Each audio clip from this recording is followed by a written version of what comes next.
Okay, it's an interactive program, and the program is security focused. We're talking about road safety and how we all need to make it a collective issue for all of us, because lives are very important. And with us in the studio is the Sector Commander, Federal Road Safety Corps, Mr. Sunday Ajayi, and also the Honorable Commissioner of Transport, Mr. Uchenna Okafo. Honorable Commissioner, you speak on behalf of the government. This will mean that there has always been synergy between all the stakeholders. Okay. Depending on what you are looking at the time. If we are talking of policy making on transportation, the Ministry of Transport is there. And we synergize because they leverage and match on the national policy of transportation. Then when it comes to constructions, we work with the Ministry of Works at the state and federal level. We're talking of FEMA. If it comes to rescue, we work with the Ministry of Health. If we come to education, we're talking of youth education, we work with the Ministry of Education. We have a lot of stakeholders. What we are doing here is our primary area of activities that we must let people know what they need to know so that they will do what we expect them to do. And that is why we decided to come, because he is in charge of making policy for the state. Absolutely. So, Honorable Commissioner, but does your ministry have synergy with the Ministry of Works when it comes to building roads? Because I can't just have a good car and then I'm driving it on the bad road and I expect me to be safe. Actually, the caller used to be my friend. Oh, okay. The Abga Party chairman from Nihal. Oh, okay. So he's my friend. So I understand what he's trying to say. Okay, now I think the road that part is... what he's talking about is that there are some bad roads whereby we can't be talking of road traffic laws on a road that is bad. But we can equally testify that the state of our road has improved drastically since His Excellency Governor Willie Obiano came in as governor. We know that Rome was not built in a day, so we don't expect to construct all the roads in Anambra State now within one day. But by the special grace of God and also considering the availability of resources, normally government doesn't embark on massive road construction during rainy season. Absolutely, because the contractors can't work. It will cost you double, if not triple, to do one road. Okay. So because when you prime, if rain falls, you will lose the entire surface, and you have to start afresh again. Okay. So the Ministry of Works in Anambra State has been so busy here and there during the rainy season. They engage more in palliative works, which is actually what they are doing now, and they're also doing some roads that could be doable during the rainy season, and immediately after the rainy season, we will embark on massive road construction as we normally do. Okay, let's so I want to assure CY that the government is it only CY or other people listening and other people that we're actually working on the roads. Yeah. Even though I know that people have they have more road accidents on very good roads, because you're driving faster. Thank you for that remark. Yes, you're driving faster, so there's tendency to overspeed than when you're in a slower road and then you are compelled to fall. That's not making an excuse, but just putting the reality that sometimes people get carried away with the good road.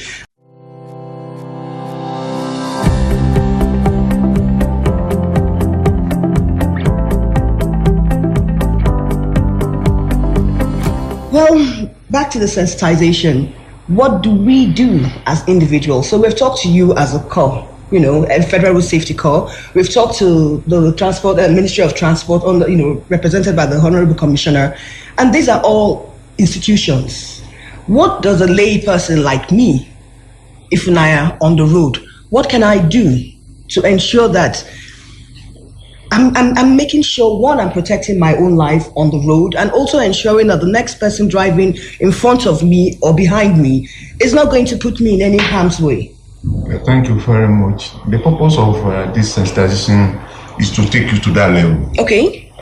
One, we want to let people know in their mind that the best safety is the one secured by oneself. The one that you own by yourself. So it means, as a citizen, you need to know about what it takes to be safe on the highways. The effort of the Corps is actually geared towards that from the beginning, Like now, we know that road safety has been infused in some subjects in primary and junior secondary schools. That of the senior secondary schools. So they stay doing it now in school. So the children automatically will grow with the idea of safety on the highways. Okay. And for individuals, part of the reason why, or part of the way you can get to that level is ensure you go back to driving school where you will be taken through the nitty-gritty. I've been driving for how many years? 10 years, and 20 years, and I need to go back again. I mean, very few Nigerians will tell you they don't have the kind of time to do that. No, you have time. Why you should have time is that if you are not alive, you can't do anything again. So for you to protect yourself to be alive, then you must have time for that thing that will make you to be alive. So you're expected to go back to the driving school, irrespective of whether you can drive or not. Let me tell you now, on record, from January to now, we have had more than 315 people injured on the road. We have about 46 people dead on the road. Can't we avoid all these things? But because we feel that we are more busy than saving ourselves, we get into such trouble. You just said some people do some abracadabra on the road. You can't even imagine. It's not therefore they don't have the good knowledge of what to do. People driving by initiative, just using your common sense.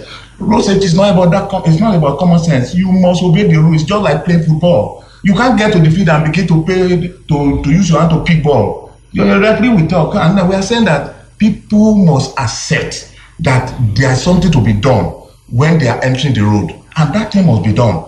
And we thank God that the state government has already come into this because they believe in what we are saying, and it's making the place a better place. And we are talking now because we know that Ember Month is here. You decide to drink and enter the road, you know that you are calling for death. Yes, but there's nobody on the road supervising it. So how do you know whether I'm drunk or not? I'm telling you. Like he had talked about in more developed countries, you have either your speed limiters for certain places, or the police or people on the road will stop you up, and you have to go through a breathalyzer to find out if you're drunk.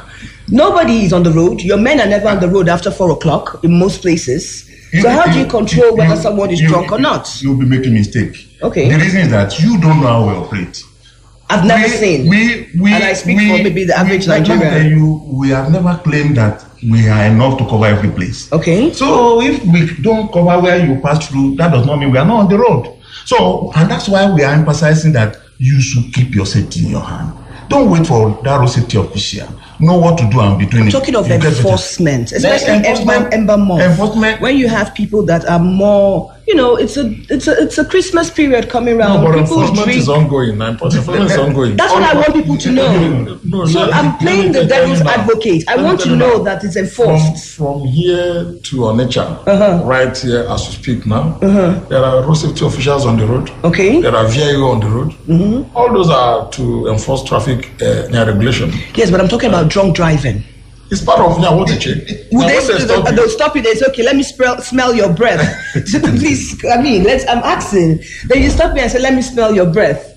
And we know that a lot of people, especially in our climate, I'm not limiting it to Anambra State, especially in Nigeria.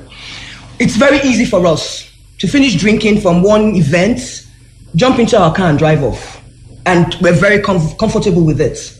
But in other developed climes, you have people that will say, no, I can't take more than a glass of beer, or I can't take more than a glass of wine, because I'm actually afraid that I might be stopped and checked. So until someone has an accident, and I know that, yes, your people are visible everywhere, especially in major points, they're there. But most things they're checking is maybe their particulars.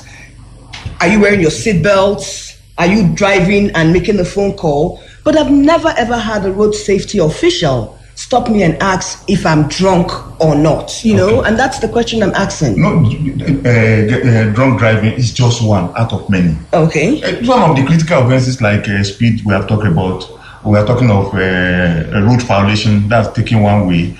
We are talking of overloading, we are talking of tires. There's a way we work that we focus on some of these offenses at a time.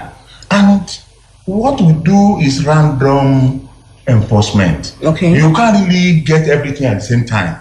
And the difference between us and the advanced country we're talking about is the use of technology.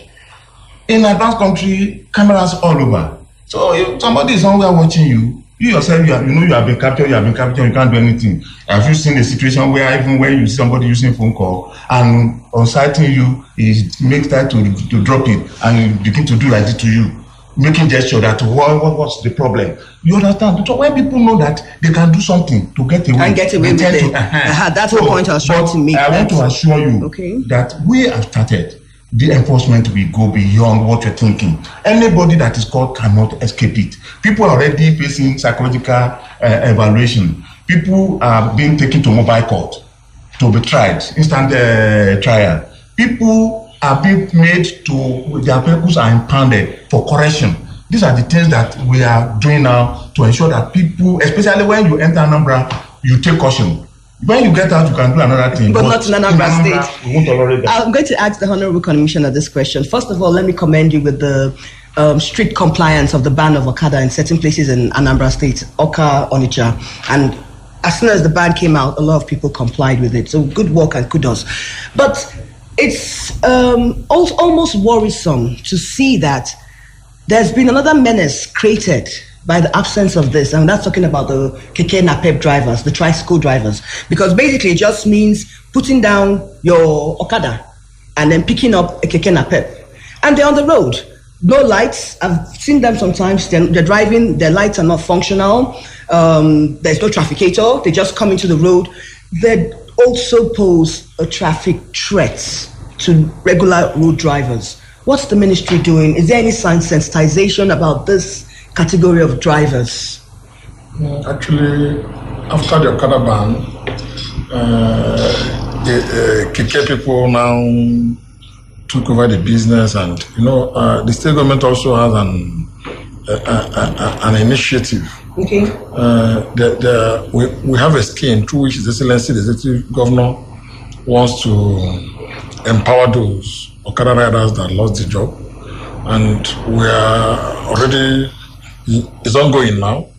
So those KK people we were talking about, actually the state has taken cognizance of their excesses, and we're already doing a lot to make sure they are put in check. Like rightly said, you can't solve a problem and somebody else is trying to create the same problem again. Mm-hmm. So we want to appreciate Okada Union because of His Excellency, his magnanimity, and what he has done for the state.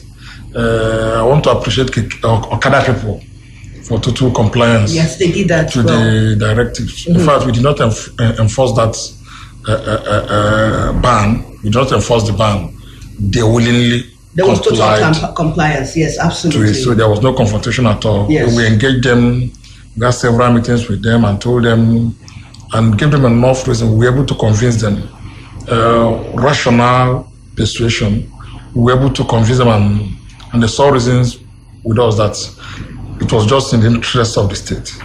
So I want to appreciate them for that. But whatever you're seeing with KK people, since we were able to solve the problem of Okada, at least KK is a minor issue. Very soon. I love the word you used, rational persuasion. But I need to chip in at this point. Please go ahead. Because I'm part of the whole process. Okay. The process of engagement is on, and it will continue to be on. Okay. Well, with them. But there is something that I want us to know.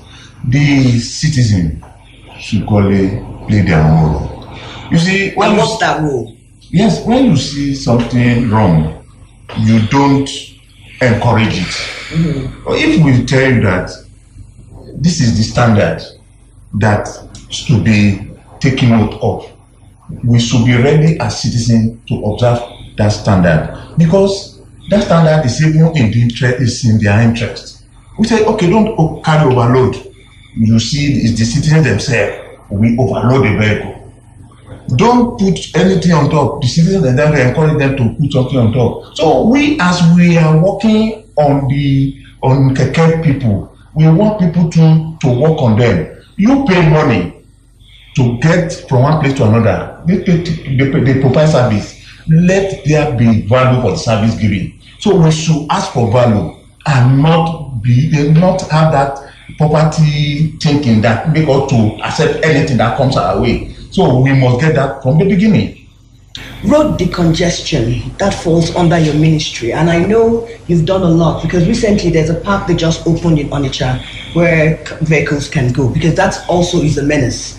You're driving, especially once you come out the Unizik side, you see people come, and 1 week they're off the road, because that's when you have your men, walking, ensuring compliance.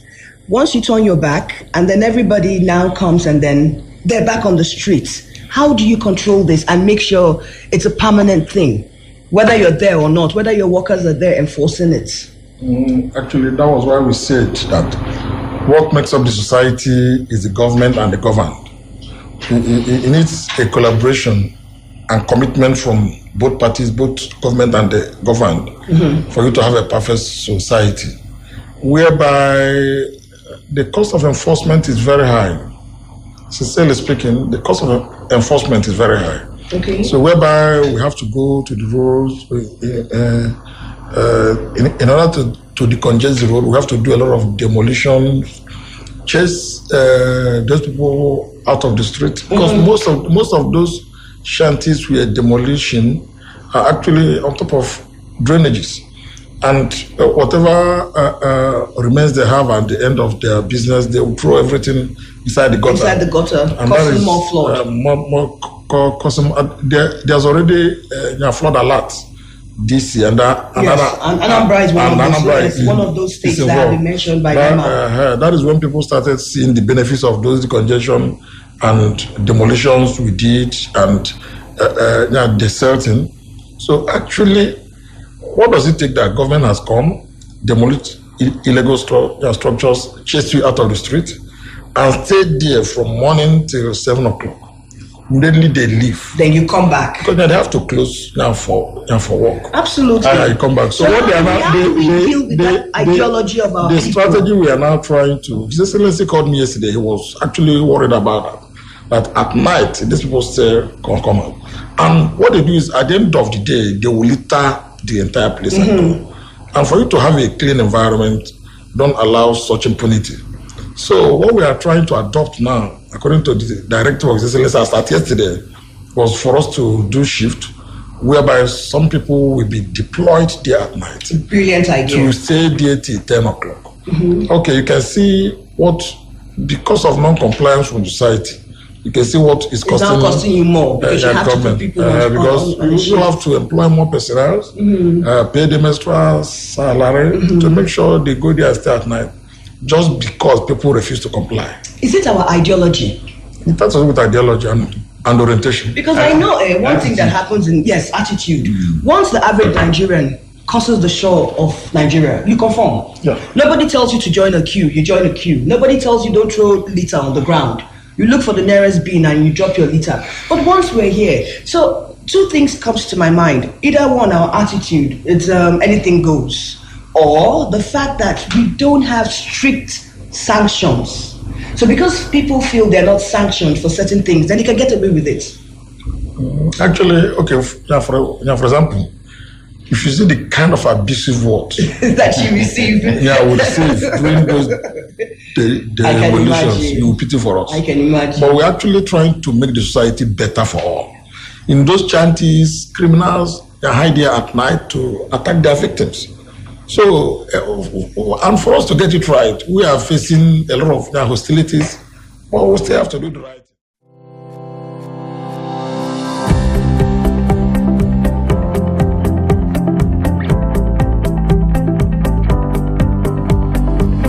Attitude is the major thing. They don't know that what they are even doing, they are not helping themselves. Okay. But we are trying to reorientate them, and we are taking maximum step for any one of them arrested. Then we are talking of the enforcement. Where we stay or what or the way we operate, I don't think should be the major thing. The one thing that should come to our mind is that as citizens, are we ready to do the right thing? If we are doing the right thing, then we have opened the window for us to complain. Like if somebody decides to get corrupted, then you have opportunity to come to the office or to call us. We are always giving the emergency number, which is 122. call. We have our name. The vehicle has code. You know where that thing happened. Call us. We step into it. But in most cases, we see two devils that want to play game together. The person that want to give and the person that wants to take, thereby breaking the law with impunity. But what is sure is that, like some few weeks back, we arrested some people trying to give money, and they were prosecuted in the mobile court. So if you give and somebody rejected, and you will be prosecuted in the court because you are not free. And they too, if they are caught taking, they are dismissed from service. So these are the things that we have made open to the public. We are here to give you good service. Be ready to obey the law. Well, so the number they can call you on is 122. Yeah, 122 is the FRS emergency number. That's your emergency number. Yeah. Honorable Commissioner, on the last note, is there anything you'd like to say to residents in Anambra State before we end the program? Actually, on behalf of His Excellency, the State Governor of Anambra State, Governor Willie Obiano, I want to thank and appreciate them for the victory of 21/21 in Anambra State, and because they voted for him, I believe they will also want to support his administration by obeying traffic rules, making sure that I see every Anambrarian as a stakeholder in this government. We made it together, and we need to support it and make it work. Thank you very much. The program has been security focused, and we've had with us the Honorable Commissioner of Transport, Honorable Uchenna Okafor. Everybody calls him Wiper, so please pardon me if I call you Wiper. That's what we call you. And of course, the Federal Road Safety Corps, Anambra State Sector Commander, Mr. Sunday Ajayi, in the studio with us. And the summary of what everybody's saying is that our lives are important to us. Nobody can take care of your life better than you can take care of your life. You're the ones on the road, you're the ones using it. We should, there's a word he used, rational persuasion.